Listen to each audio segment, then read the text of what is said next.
Hey, how's it going?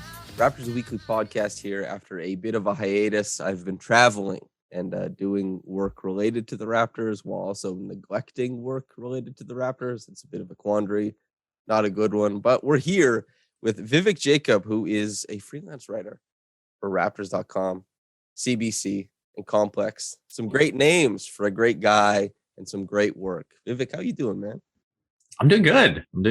Obviously, tough loss for the Raps last night, but I am well. And it was obviously great to see you the other day and finally, catch up. Link up, as the people say. That was something we got to do, which was great. Are you a person who looks for blame, or like what's your thing you do after a loss? What's that? A thing I do after a loss, I think it's more just, hey, what are the trends of the season? What did the Raptors do better in regards to those trends? What did they do worse? That type of thing. So obviously, in this game against the Nets specifically, we've talked about the offensive rebounding. We've talked about, the effort being a little lackluster at times and failing to find that consistency in that regard. And, those two are probably the two things that emerge the most out of the trends. And then obviously the late game offense. Hey, okay, let's start there then. Late game offense. Any like the flashbulb thoughts that pop up in your brain when you think about it? I think there needs to be a bit more structure in the games, especially if it's Fred involved. And I think one thing that maybe is emerging as a personal opinion of mine is if it's going to be Fred at the end of games, I do think it should mostly be a catch and shoot scenario as opposed to him attacking off the bounce and getting himself into trouble. We saw how the play last night ended up. We saw the play against OKC. We saw the play in Game 7 against Boston in the bubble. And so I think when he's the one sort of trying to create for himself off the dribble, especially at the end of the game, especially at the end of the clock, it's just really tough. And so I'd much rather see him in a catch and shoot scenario. So how do you conjure that up then when you think about, okay, let's put Fred or maybe even Gary Trent Jr. in a position? Because Gary Trent, I think he's like 55 or between 55 and 60% on very small volume, and on almost completely or assisted shots in the clutch. And so how do you go about getting the ball to Gary or Fred for an open catch and shoot three? Are there any pet actions or anything you like for the Raptors so far this year? Well, I do kind of like, under the whole premise of getting Scottie reps, I do like the idea of him in the mid post or the post, like getting him those actions and then trying to function off those where, Pascal is a screener, whoever else is on the court is a screener, and freeing up Gary and Fred from there. And then I think vice versa as well. We've seen how well Scottie can cut, so Pascal can be in those situations too. I would like to see him. I'd like to think that they haven't moved on from Pascal as a crunch time scorer after last season. I'd like to think there's still a bit more leeway there. So I think those are the two primary options for me. And then obviously once OG returns, I think that's a big one where with the elevated ability to create his own shot, I think that's another one where I think he's also, cognizant that, hey, if Fred's open, I'll find him. If Gary's open, I'll find him. But if not, I can elevate and get my own shot. The mid post stuff strikes me as like really interesting, especially depending what you run around it. They tried to do it last night, like they did the horns, and it didn't filter to Scottie either time. It filtered to Pascal, and basically nothing came out of it. They ran like horns out to get Fred an open 3-point look, and it's just the Nets were like, okay, this is the 6th time we're seeing this. We can cover this. It's not too big a deal. But it might have been interesting to see it filtered to Scottie and see what happens from there. it's really interesting because as you talked about, you know, hoping that they don't move away from Pascal as a crunch time option. I'm in the same boat. He has the skill set that should, you know, it makes sense as a crunch time option. He passes above average for his position. Even on some games, he's elite. The mid range has been, while it can come and go, I guess to some degree, it's been fairly consistent and fairly spot on, especially the past like 6 or 7 games. And he's a low turnover player relative to the things he does. As long as he's not going downhill and not passing out of the air, typically he won't turn the ball over. So all that stuff makes for platonically a pretty good like crunch time player, but obviously he's had the bad luck, so that's really interesting. I do think there is something to be said about like Fred and Gary off ball for sure, and they are very deliberate about getting Fred on ball and sending him downhill, which I understand that he has like a pedigree obviously for big shots, but as you said, like this is catch and shoot stuff. He did make his bones as a shooter in the finals, these crazy like sidestep threes, like these, you know, end of shot clock shots, but it's different when it's just like create downhill against a set defense and see what happens. And I certainly he's been coming up short as far as that goes. It's just I always like to hear what people think is the alternative rather than just saying I don't like this. And I like to hear exactly what they would do, because in the game last night, like Scottie couldn't get anything going. Scottie plus bench was a really bad unit. And then they had a counter to get Scottie like a weak side or a strong side action, which it was an empty side action. And then so he got free throws. And it's like, well, when they aren't able to shade him heavily, then things work. And it's like, well, what is the machination that frees him up and all that kind of stuff? So I would love just for them to be more inventive, actually, whether it's Pascal, Scottie, Fred, whatever. It seems like kind of rote, one note. You know what I mean? Yeah. Yeah. And I think to your point, we've seen Nick Nurse have great ATOs, over the course of a game. So when it comes to those final possessions, we would like to see a bit more of that. And, some of it comes down to just an individual decision, right? And, if it comes down to, I bring up that in game 7, shot by Fred, obviously, they were trying to run the hammer set and it got taken away. And then it's like, where do you go from there? I think back to the pass to OG Anunoby by Kyle Lowry, how many people can make that pass? That was not, a play by design. There were a couple of actions that got taken away, and then you end up with that. And so it's about having the individual players as well who can go to the secondary, tertiary option. And so that's something that seems a bit lacking right now. And maybe, again, that's another thing that you only develop over the course of reps. And so VanVleet having these struggles now, maybe that's something that as he watches the film, it opens his eyes to other things. Yeah, I think he maybe has a tendency to like buckle down into Hezi Splakak mode, if you know what I mean. Like it's yeah, things get kind of crazy for him. Goes into the the size ups, the Hezis, all that kind of stuff, and then we're all sitting on a jumper, which a Fred VanVleet jumper is not such a bad thing, but certainly it hasn't been very rewarding lately. Okay, so while we did talk about late game execution, and that is important, there was a handful more possessions in the game last night against the Nets where the Raptors just underperformed, and they didn't. You don't even have to think of like creative ways to get the most out of players or anything like that. You just say, "Oh, just box out, just rebound better." Like 60-41, and David Duke Jr. grabbing 6 offensive rebounds. Kessler Edwards grabbing 4, like these types of guys being able to get to the offensive glass this way.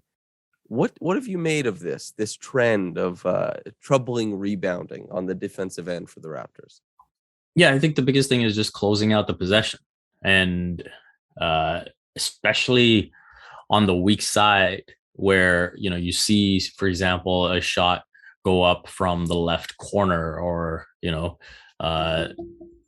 the left extended elbow, and then on the right side they're thinking, okay, I'm not involved in the play anymore, but you are. And you see their man just dart towards the rim and get the offensive rebound. I think those ones have been especially frustrating.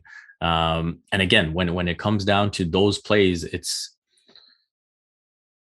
not so much about strength and size, which is a personnel problem. It's more about that attention to detail. It's more about quickness. It's more about all the aspects that the Raptors are supposed to thrive on. So there's no real excuse as to why they shouldn't be able to do it.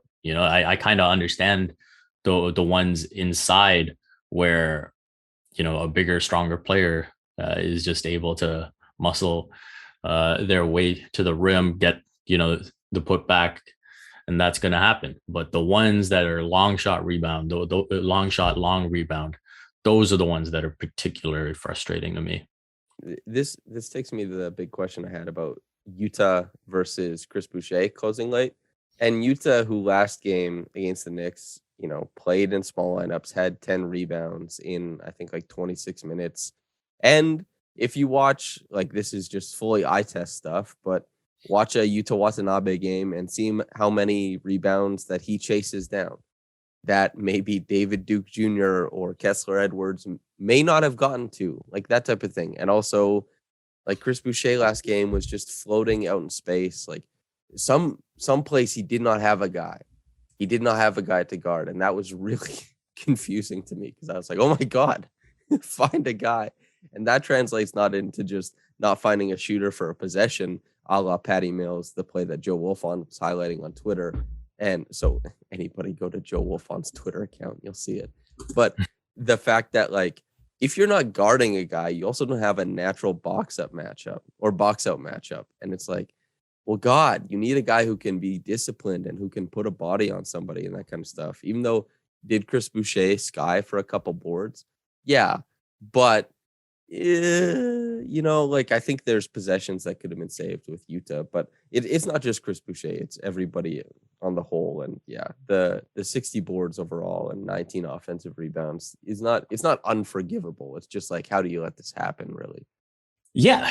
And if we were to go back to that play where Patty Mills ties the game and actually understand, okay, why does Chris Boucher not finish off the possession and chase Patty Mills to the perimeter? It's because once he sticks with Patty Mills in the paint and then the pass is made to the corner to Blake Griffin, you can see him look at Blake Griffin and think, okay, the shot's coming. I've got to be ready to rebound. And so again, that's just assuming that the possession is about to end prematurely. And again, that attention to detail that, hey, there's still 4 seconds on the shot clock. That's a lot of time. And a veteran like Blake Griffin isn't going to just, panic and throw one up. He's probably going to be smart enough to figure out a way to get the ball to Patty Mills or, figure out if there's a better play to make. And so, again, you're right that it shouldn't be about just picking on Chris Boucher because this is definitely a team-wide issue. But I think that's an example of what's happened with the team where they think they've done their job, but it's not quite over. That's probably the worst part, right? Is I know some people, and rightfully so, have qualms about the late game production and how they, the actions they went to, the plays that they ran, and that kind of stuff. Totally, but that stuff is hard all the time. It's really hard to manufacture good late game offense, and there's some guys who you just plug in and it happens. KD is one of them. Like all of the breakdowns, to the Raptors' credit, at least all of their defensive breakdowns were coming after they were just throwing everything at KD. Now, was it always the right decision? Who knows? But at least it was coming, trying to stop KD, who you plug him in, and that's a late game offense unto himself. But the Raptors, they're trying to figure out late game offense, which is difficult, but they didn't do the things that are easy. The low-hanging fruit, I feel like, is what got to them in this game, even though there were other things that went wrong. I think that's the clear thing that you look at and say, this game was well within reach without asking guys to discover new aspects of themselves. You just have to ask them to box out, just to rebound. So we're going to try and convince these guys to box out. Do you have any catchy new names for like a box out that might catch on with the kids? Make it something popular to do. Well, I was thinking about, if I were an assistant coach or something like that, how would I make it fun or, uh, make it interesting on the film or something like that. And, you hear about coaches as they're going through the film, they kind of insert snippets to make it, you're not just calling out a player for their mistakes constantly. There's a bit of levity to it. And so I was trying to think of, what do I think about when I see the Raptors try and secure a board on the defensive glass? A couple songs come to mind. Ludacris, Move. I'd like to see a bit more of that. Lupe Fiasco's Daydreaming. That's another one that comes to mind. So I'd basically make a bunch of clips where, I'd say, are you ludaing or looping? Very good. Yeah, And, that's very creative. I like that a lot. And the sign points accordingly. And then we'd see how invested they get in having more ludas than lupes. Good call. I saw somebody suggest they be called baked beans, and I thought that was really good. But it is very Scottie centric, so I don't know how you sell the rest of the team on it.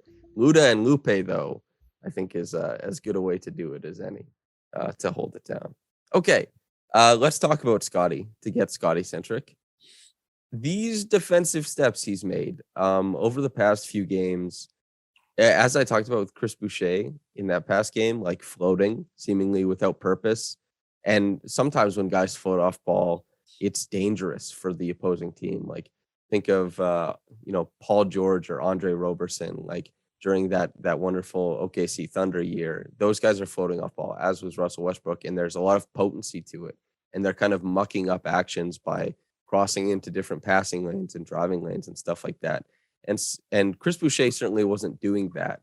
And neither was Scottie Barnes for a large part of the season.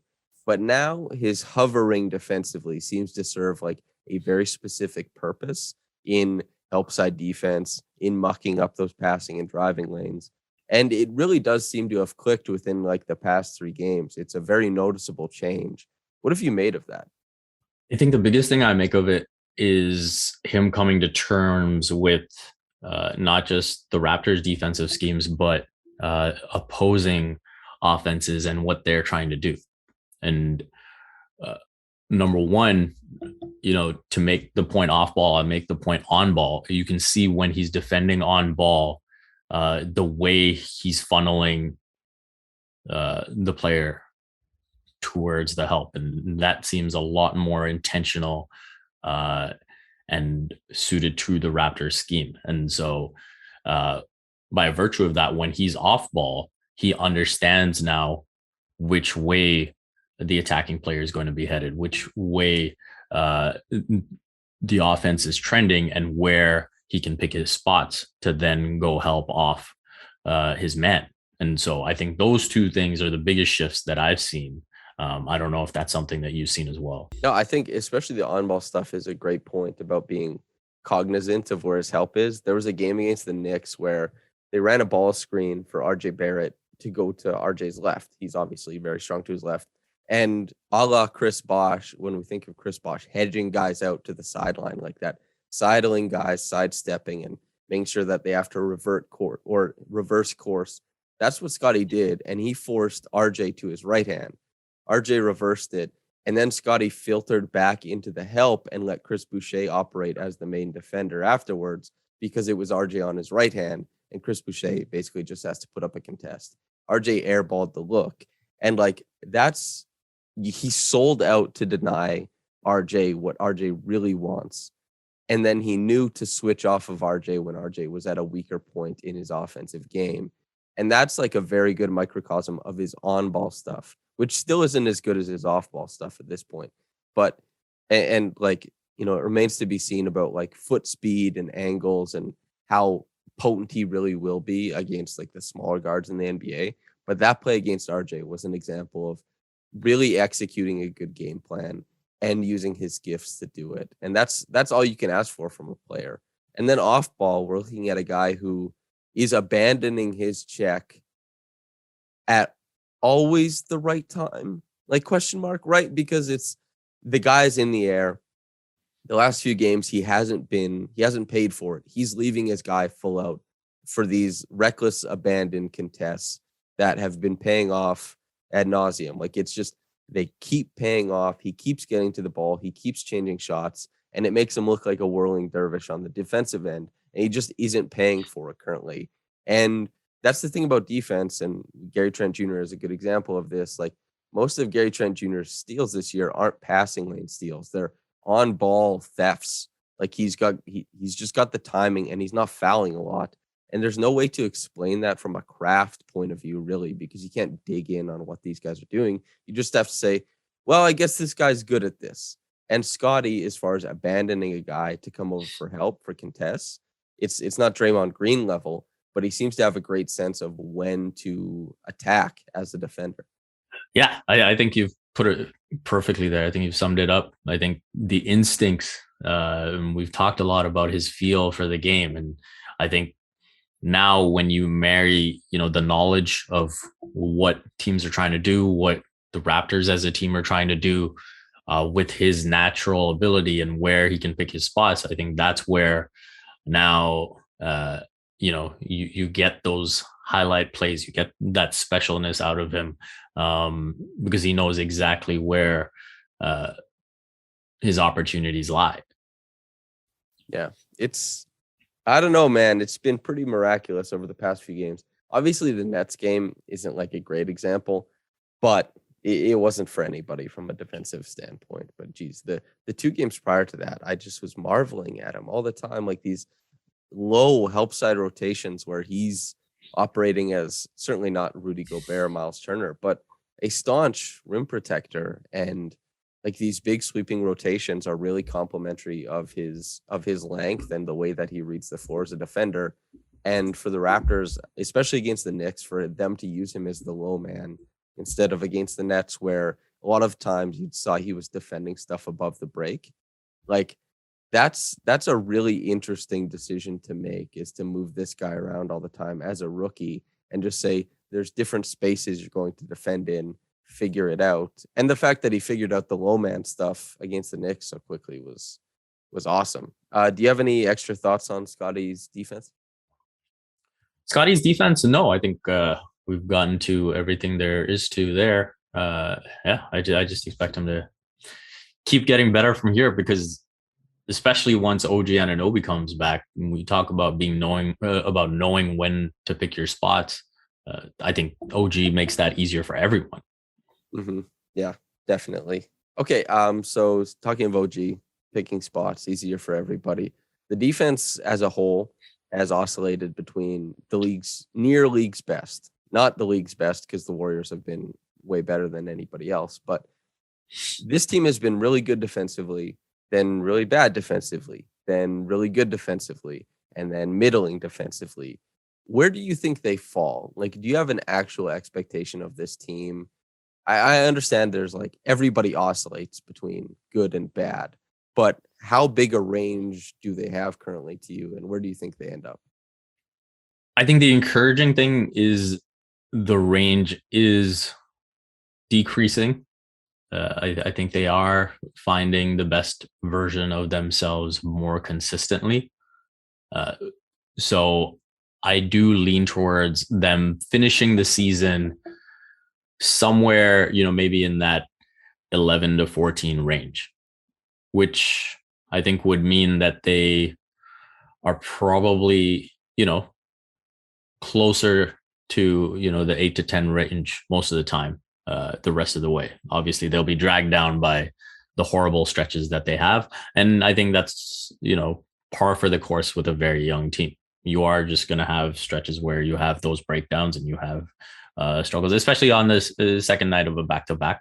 I think, younger players are probably more prone to letting up a little bit. So, I think people always make the case that, the the veterans are the ones that need to take it easy and this and that. But I feel like there's almost an institutional knowledge that comes with playing a back-to-back that young players don't quite have. But yeah, and also like pacing on the floor too. Like LeBron James, that incredible stat that came out that he was walking 85% of games. It's not to that degree, of course, but there's a level of knowing when to take your rest on court during gameplay, like that kind of stuff. That's really interesting. What has popped out to you as surprising in good and bad ways so far this year? Because I think the Raptors defense, while it's maybe ended up where people thought, I think the way that it has played out has been surprising for many people. Yeah, I think in terms of the good, I think individually, Gary Trent, I don't think anyone would have had him as, among the leaders in deflections. DPOY. So I think that's the one that stands out to me. For VanVleet, you expect him to play at the level that he's played at.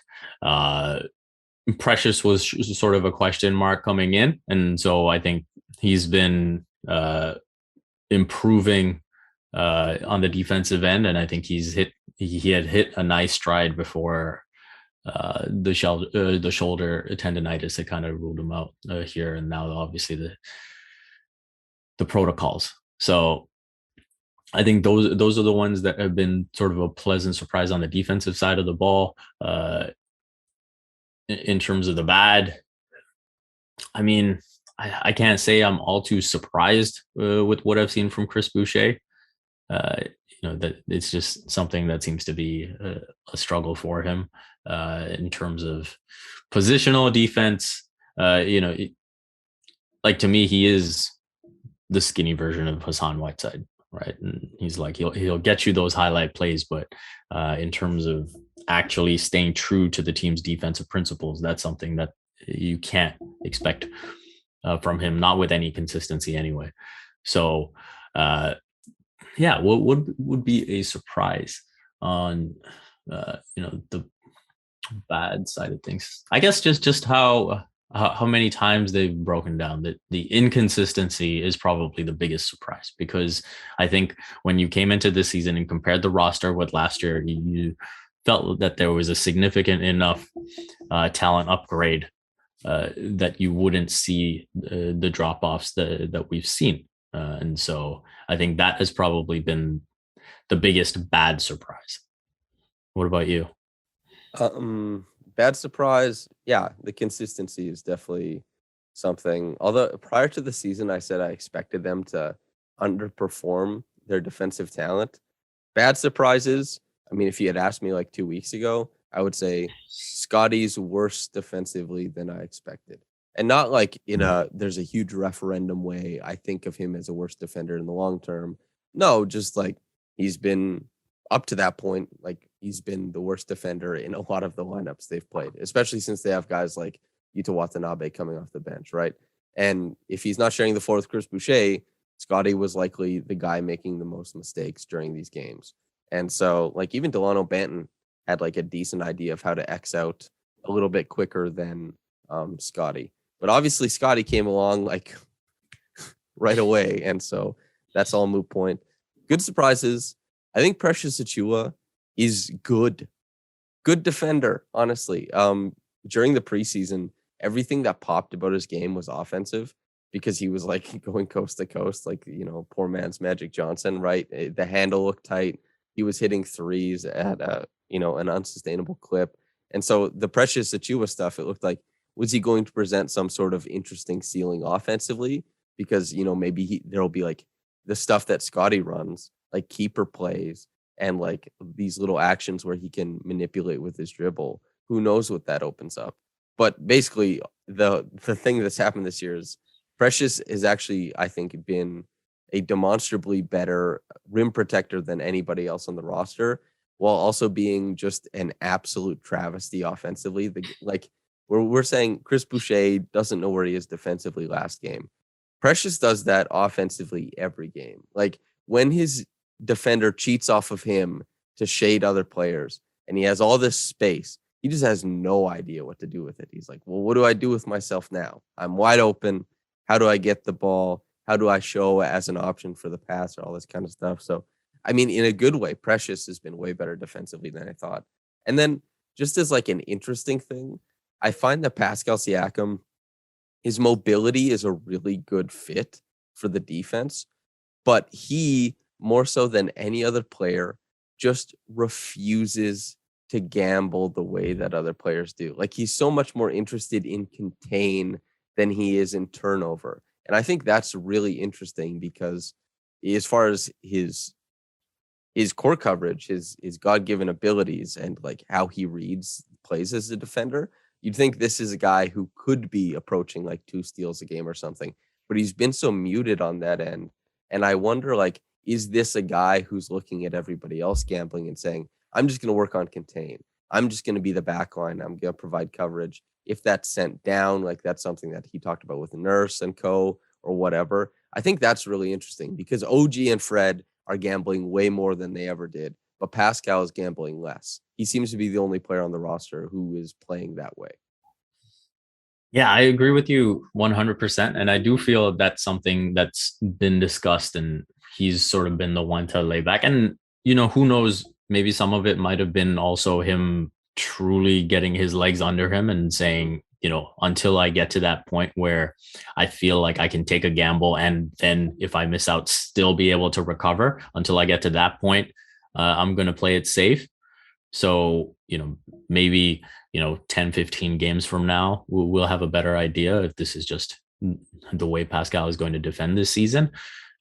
But yeah, I would not be surprised if, based on what we've seen so far, if that's by design and saying, hey, if we're going to go all out with Fred and Gary and OG when he's healthy, we do need someone that can, sort of hold the fort behind them.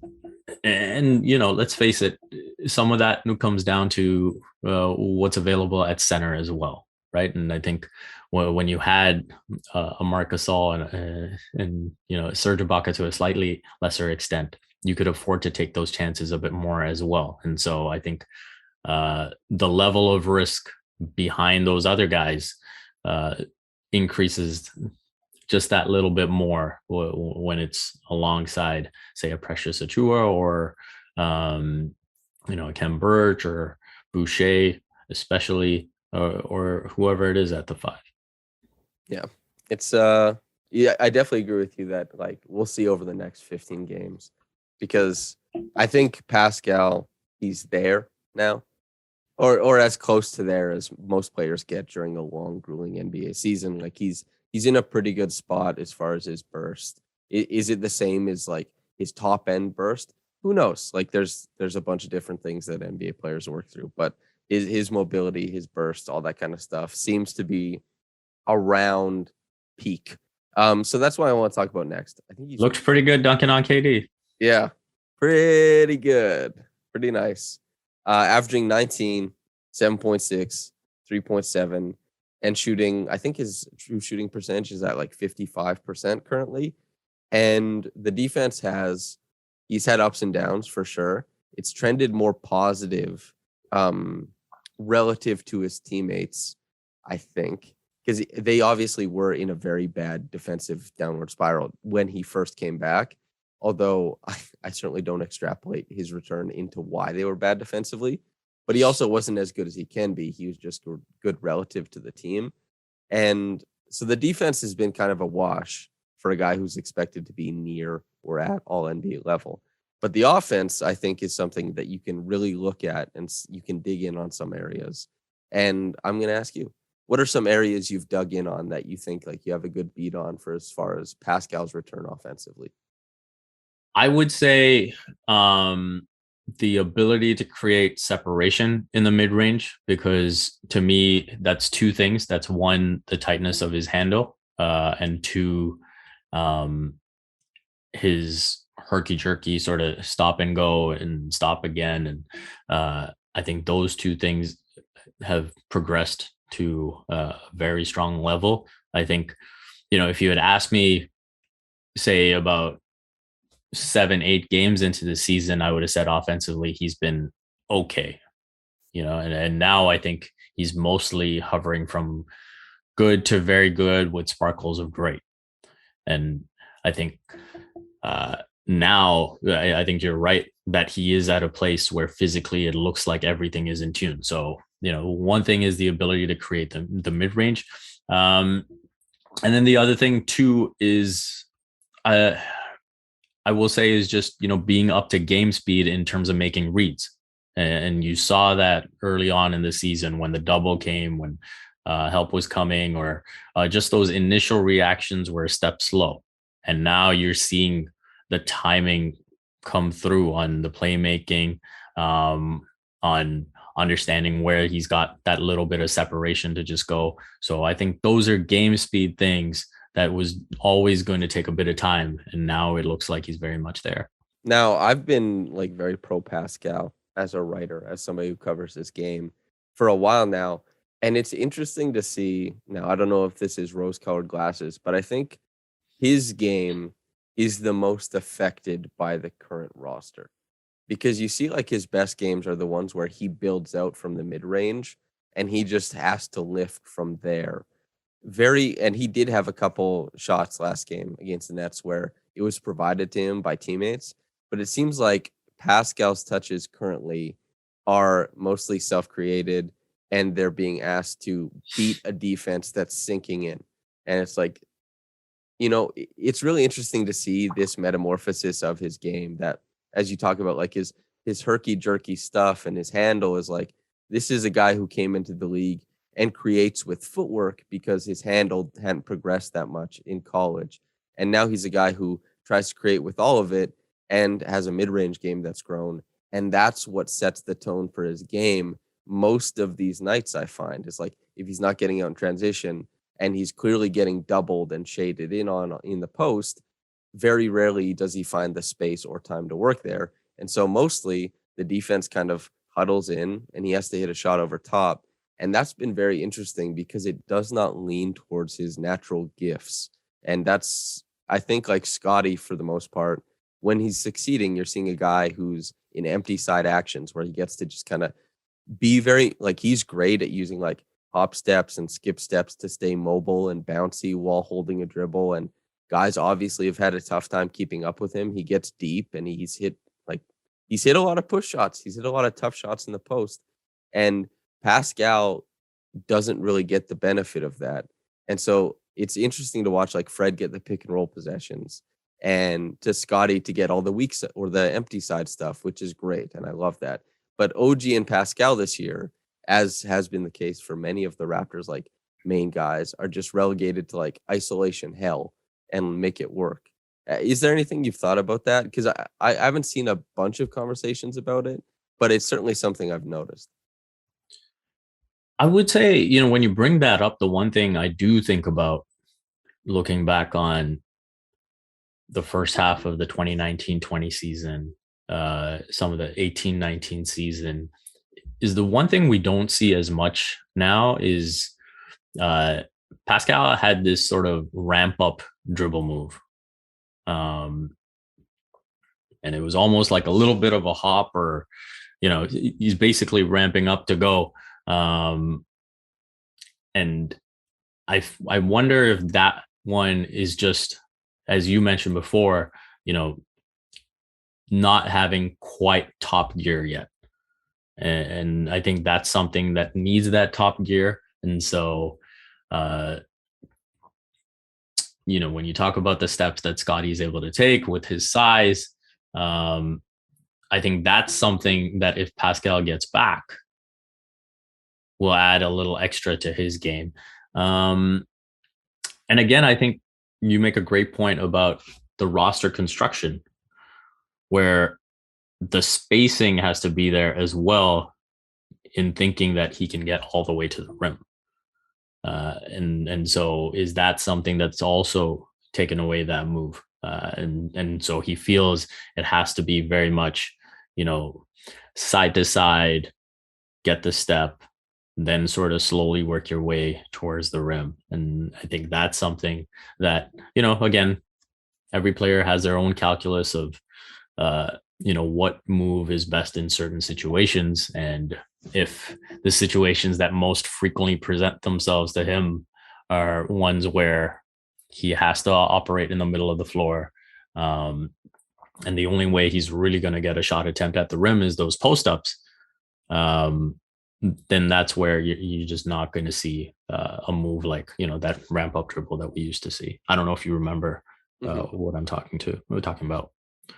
Yeah, totally. Jeff Teague did it a lot during Jeff Teague's All-Star. Like he'd back up and he'd get a running start. And certainly like the little Fred VanVleet pitch plays at the top of the arc to Pascal don't have the same downhill punch as they did in 2018-19 or 2019-20. But this is something I've wondered about, because when I watch the game, this is what I see. But I'm not sure if this is rose-colored glasses or something, like, oh, well, he's taking these shots because of the roster construction and because, this is what the defense dictates, because is that too easy? Like, am I laying off Pascal instead of saying he's making bad decisions? Like, why is he shooting twice as many mid-range jumpers as he ever has? And so I was curious to bounce that idea off of you. Like, do you think that this is something that's kind of being put on him and this is the result of how defenses are playing him? Or do you think that there's like a little bit of bankrupt offensive decision making?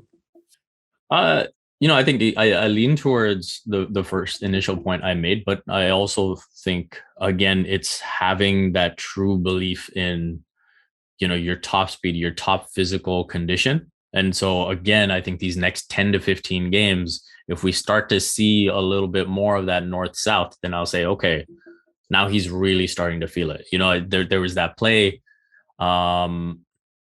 against OKC where he does the spin off 1 foot, where he was barreling right through, and then all of a sudden he goes to the spin and he's able to change direction. I forget.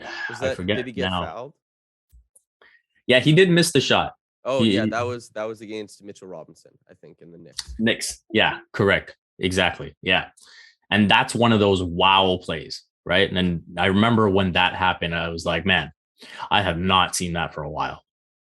And that to me is, every player I think has a swagger play, like a pet play that's almost like their heat check, where it's like, when I'm feeling good, I can do that. And so when I saw him do that, I'm thinking, okay, he's really starting to feel like himself again. And so I'm really hopeful now, these 10 to 15 games that are coming up, that we get to see more of that. We get to see more of the north-south, and he'll really start to ramp up. A spin at full speed is like a hell of a thing to pull off, and controlling the ball while doing it is pretty wild. But okay, as far as like passing, 3-point shooting, passing reads, is there anything you've liked or disliked there? I will say I've never been a big believer in Pascal Siakam as a 3-point shooter. I think he still needs to convince me of that. I think the people who have been a bit carried away with his 3-point shooting maybe haven't necessarily paid attention to the discrepancy between his corner 3-point shot, especially when assisted, versus his above the break shooting. And I feel like to truly be an effective 3-point shooter, the above the break shooting has to be there. And especially now, since, a good chunk of those above the break shots are probably coming, probably less so now than last season, but, the off the dribble threes, that's a really special skill to have. And I think without that, as someone who is currently the number one option on the team, I think that's something that is going to be limiting in terms of his ceiling.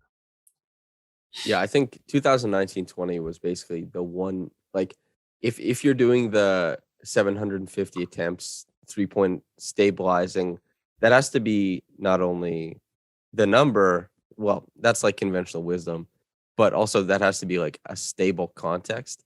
And so Pascal, prior to 2019-20, was taking like 80% corner threes. And so that's adding to his stabilization number of like around 36%.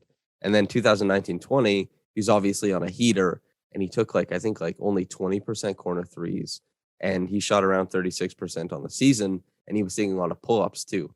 But basically over the past, like, if you discount 2019-20, because it looks like not an outlier as far as, shooting talent, but even like shooting, diet, as far as that goes. Like, he took a lot of pull-up threes relative to the rest of his career.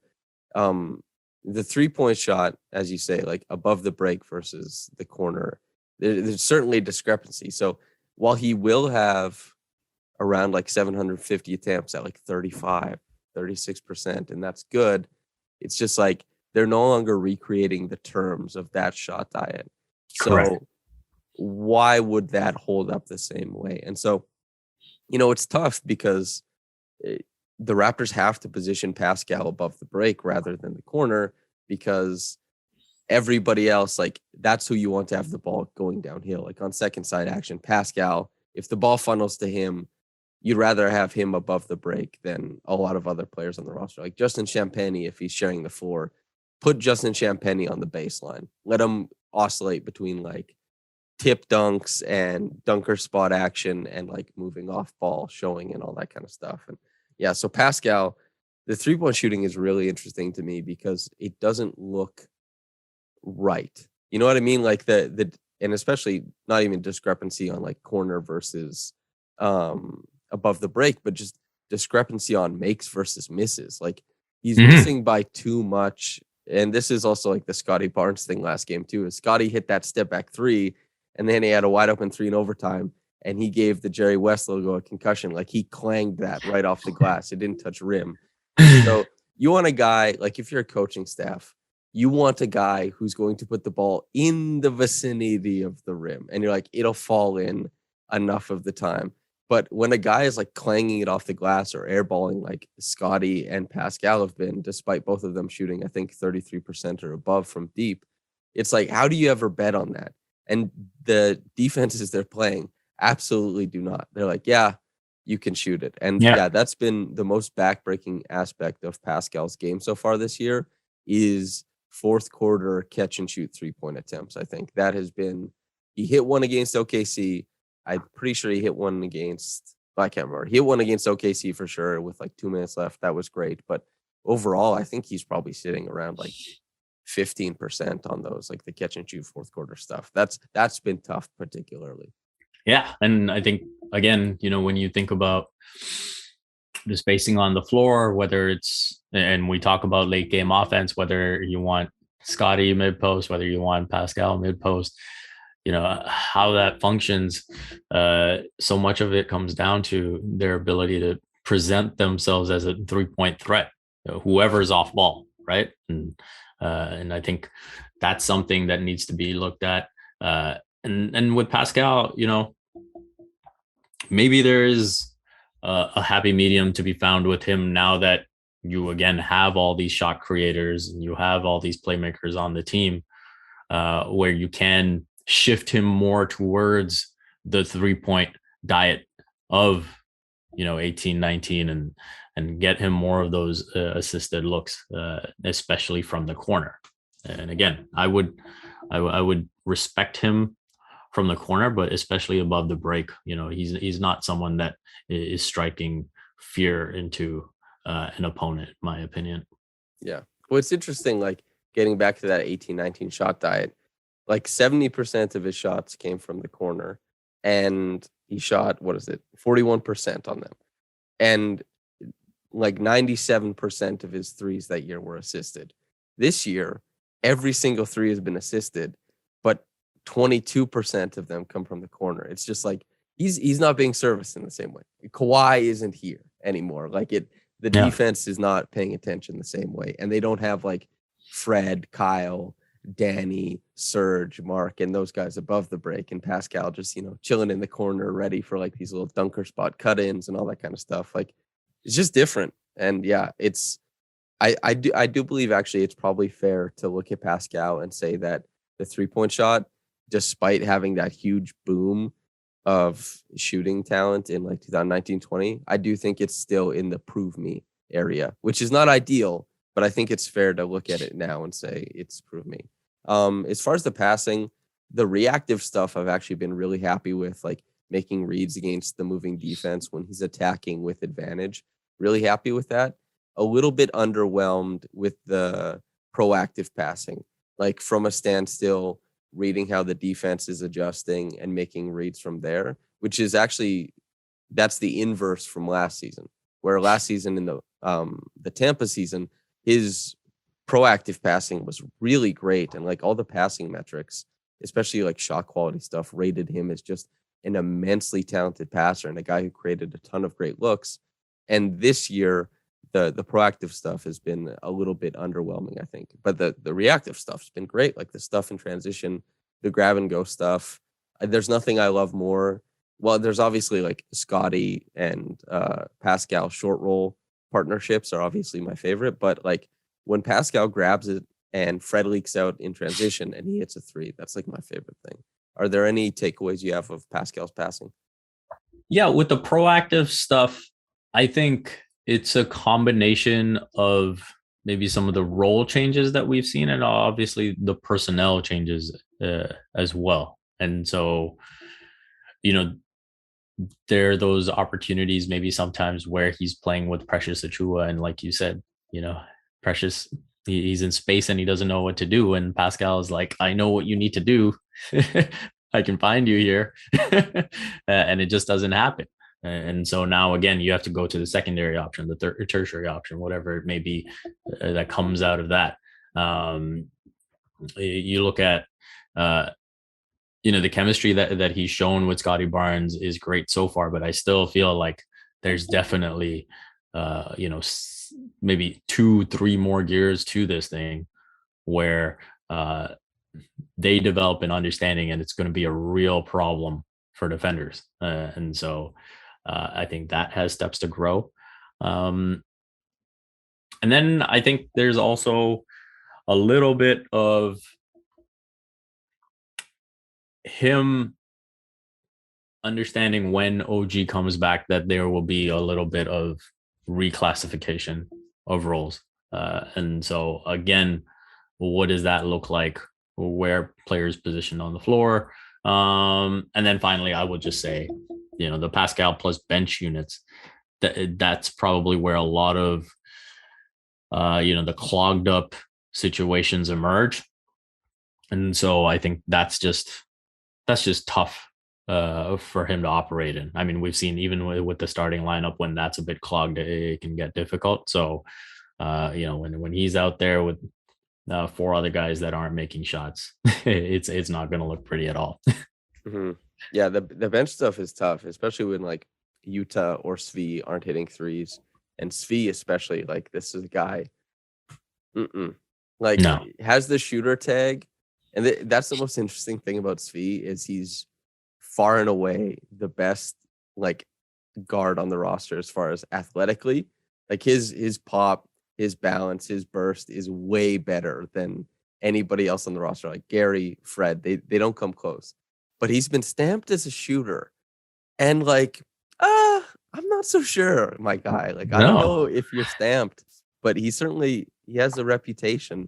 He draws closeouts, but he's not hitting. It's pretty nasty. Yeah. So, any like cliff notes of Pascal's return so far? Anything you want to hit on? I think the biggest thing I'll hit on is just the fact that I'm really encouraged by the last few games. And as you mentioned, his burst, his decision making, I think all of that is coming around. So I think these next 10-15 games will be even more reflective of the Pascal that we can expect to see for the remainder of the season. Yeah. Basically, the one thing I want to see is like for everything to stabilize and see how much, because he came back and then half court offense went boom, way up. And he obviously does help a lot with that. And I want to see that state, but it's also went down a little bit again recently too. So it's like, I just want to see the half court offense stabilize, because he should allow for that presence while also seeing the defense kind of stabilize as well. I just want to see this team find like a consistent foot in the season, and which, God, who knows? It's been a We long all do. time. Yeah, it's been a long time since You, we've seen me, that. Nick, Fred. Yeah, no kidding. Let's talk about Fred, All-Star. Let's do it. I think Fred has been an All-Star this year. You know, it's not just like, you know, EPM or Darko anymore. It's not just the advanced analytics that rate him as an incredible player. It's a lot of the more traditional statistics that he starts to succeed in. This, as far as finishing at the rim this year, he's been a revelation. It's not like De'Aaron Fox 2018, 19, 19, 20. Like, he's not 70% at the rim on high volume, but he's certainly doing it enough to warrant attention to say this is something he's better at. Not only that, but he's creating more 2-point looks, more layups for teammates. And the 3-point shooting, as far as we talked about, like Svi being stamped as a shooter, Fred has been stamped as a shooter with, for a lot of people, the seeming upside of like, this guy should be pulling and pulling often. And that has really come around this year. So like, more dangerous passing, more dangerous shooting, better finishing, and the defense is on par. He's like an immensely positive player, and a lot of the more traditional stuff is starting to recognize him as that too. So it's like, I just see him as an all-star now. He's an all-star level player. I agree. Whether he makes the all-star team is a very interesting question, because when you put this in the notes, I was thinking about it and saying, okay, well, James Harden and Trae Young will probably get voted in as the starting guards. You've got Zach LaVine, who should be a lock. I think Kyle Lowry will get the coach's vote. I think LaMelo Ball will be there. Unless the Wizards go into a deep slide, I would put Bradley Beal as there as well.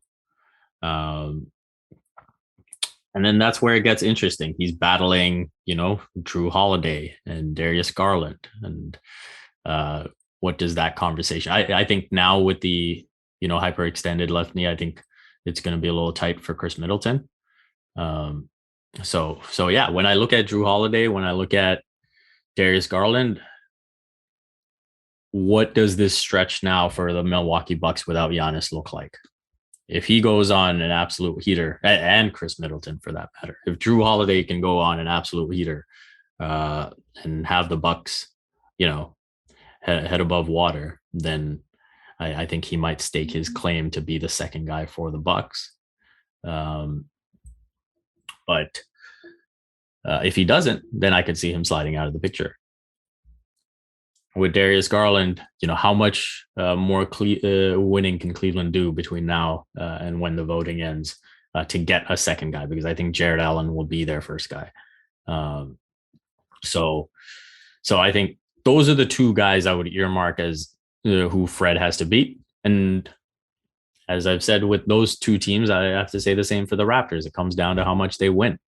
If they're in the, I'll say this: if the Raptors are in the top 8 when it comes down to you know, the coaches voting and whatnot, I think that would get Fred in the game.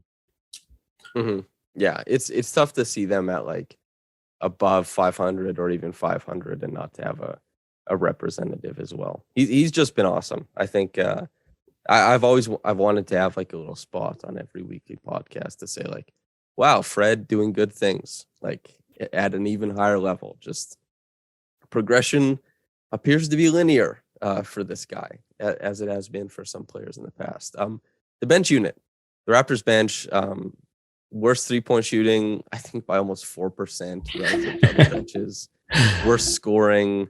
I mean, and you know, De'Aaron Fox had an awesome media session after his game against the Raptors, where he talked about like playing hard as opposed to playing smart, and saying like, nobody likes to lose at this level, and everybody plays hard at this level, and everybody's doing things at the NBA level. And he also talked about like, well, we just played the Raptors bench and they destroyed us, and nobody there is just going to go give you a bucket. They're just running through actions, and we let them do that, and we let them get to their spots. And it's like, yeah, I guess the Kings did, because the Raptors bench has not been able to do that against virtually any other team this year.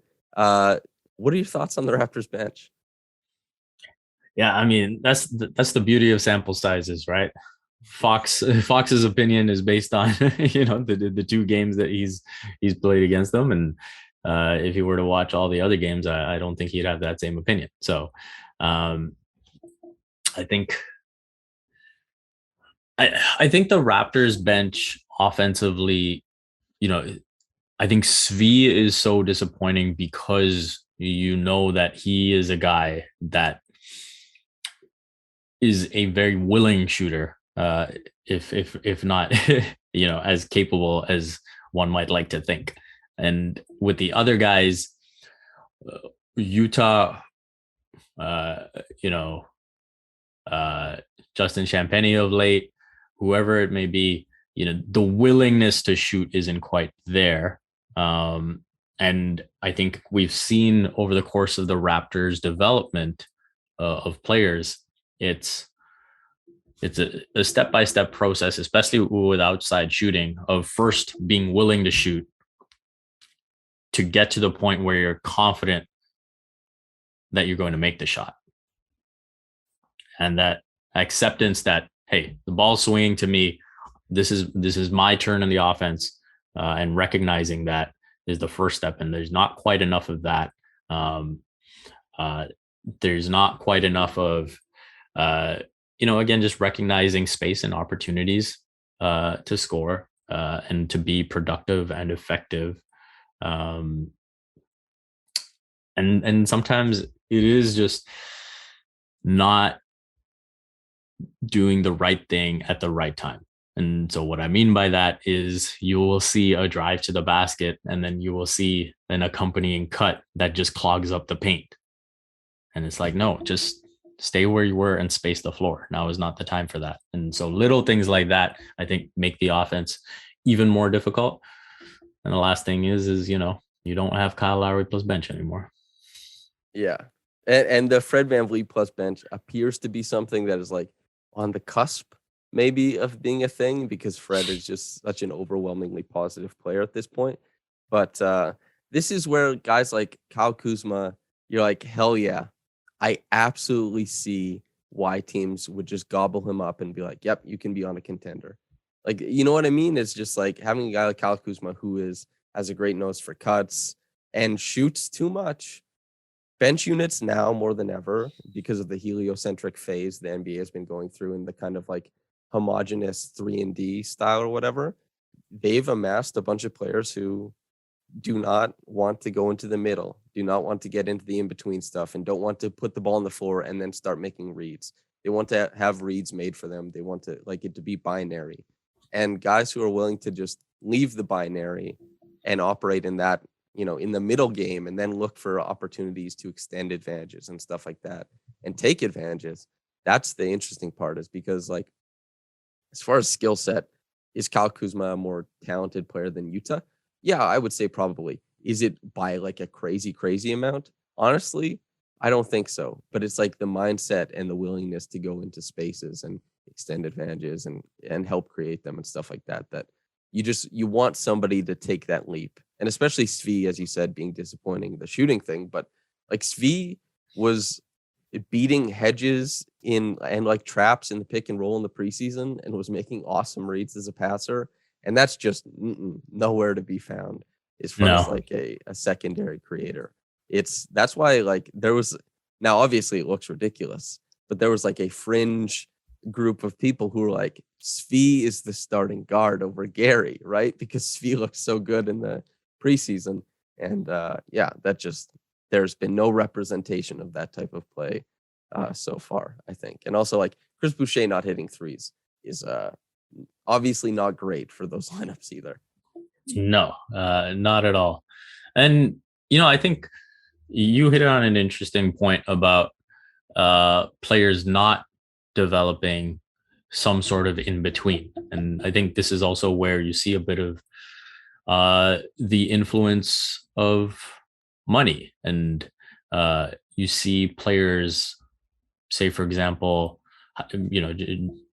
not to just focus on one player, but you look at a Robert Covington and you say, okay, this is a guy that understands how his bread gets buttered.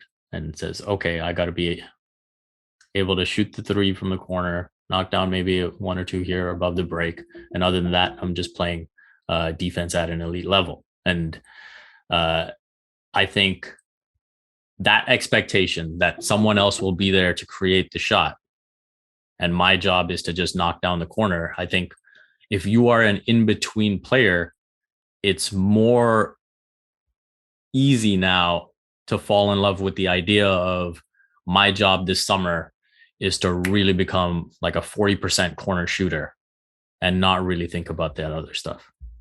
Mm-hmm. Well, yeah, that's what the Raptors have asked guys to do as well. It's like from Malcolm Miller, Alfonso McKinney to Utah now or Champagny, who Champagny, like everything about his game screams just not shooting, just making being interpretive on the floor, making cuts, like dunker spot savant and all that kind of stuff. But they're obviously telling him like, get to the corner, get those reps up. You know what I mean? And that's where the NBA is currently. I'm expecting it to swing back to some degree. Well, actually, just because of the way teams defend now, it's going to swing back to some degree. But yeah, that's interesting. It's like, it's a lot easier to just walk in and say, I got to get these reps up and I don't have to do all these other drills that are like maybe more dynamic and more cutting edge and that kind of stuff to try and create like chunking so that you recognize like rotations as a passer or as like a shooter or whatever. But yeah. And to your point, it is a bit of a chicken and the egg situation because, you know, that's what coaches want as well, because they set up the hierarchy and say, okay, we already have player X, Y, and Z to take these mid-range shots, right? We're okay with them taking it, but not you. If it's you, then it's got to be, you know, above the break or in the corner or a shot at the rim, right? And I think that is both sides of the argument where, you know, they'll say, okay, once you get that down, Pat, where we rely on you as a 40% shooter, then, okay, go ahead and work on other things and think about that. But right now, this is how you're going to get minutes. This is how you're going to stay on this team. Tough to be a role player in the NBA. Just like the team is like, hey, you want to make money? There's some things you got to do. Yeah. That feels like a podcast. How do you feel about that? I feel good. Always a pleasure chatting ball with you, Samson. So I feel like it's been a little while. So I really enjoyed this. Sometime. Yeah. The floor is yours, brother, to plug away anything you think the readers or listeners, anything the listener should be tuning in.